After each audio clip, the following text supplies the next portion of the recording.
Ito daw po ay maliwanag na drama na naman na itong mag-ama. So kayo po ba ay hindi pa rin napapagod sa kadramahan ng mag-amang ito? Kung kayo po ay pagod na at na-realize nyo na puro lang drama etong dalawang ito, magaling. Pero kung kayo ay patuloy na nagpapauto at naniniwala sa kanilang mga drama, kawawa kayo. Sabi nga ng mga netizens, para lang daw palabasin na wala silang pera na pambayad, yan drama na naman, sa ibang lawyer. Basang-basa na ang pattern nyo. Pirma na lang kayo sa bank waiver, baka magbago pa ang pananaw ng mga kababayan natin sa inyo. Para daw palabasin na walang pera na pambayad sa ibang lawyer. Ang isa pang komento, pure publicity ito. Huwag daw kayong maniwala. Style yan ni Digong noon pa.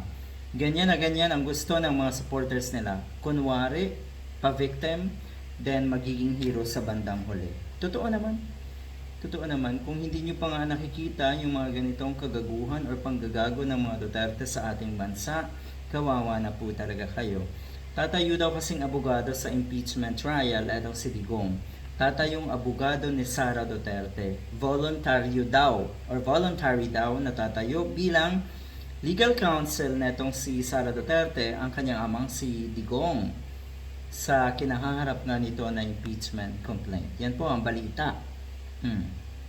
Eh syempre, ang mga kababayan natin, tinitignan na ang bawat anggulo. At bakit si Digong? Talaga yan? Talaga lang? Sa edad niyang yan?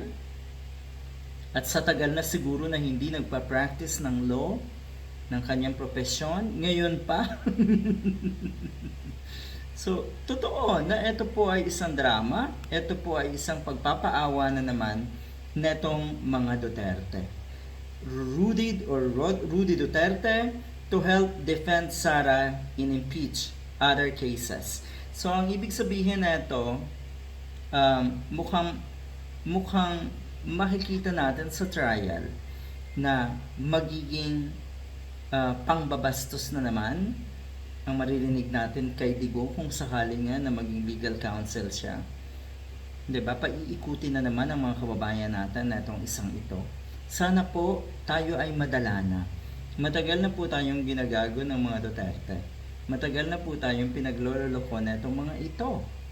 At talagang patuloy kayong magpapaloko, kayo na ang ninanakawan. Ika nga, sabi ng mga netizens, kayo na ang ninanakawan.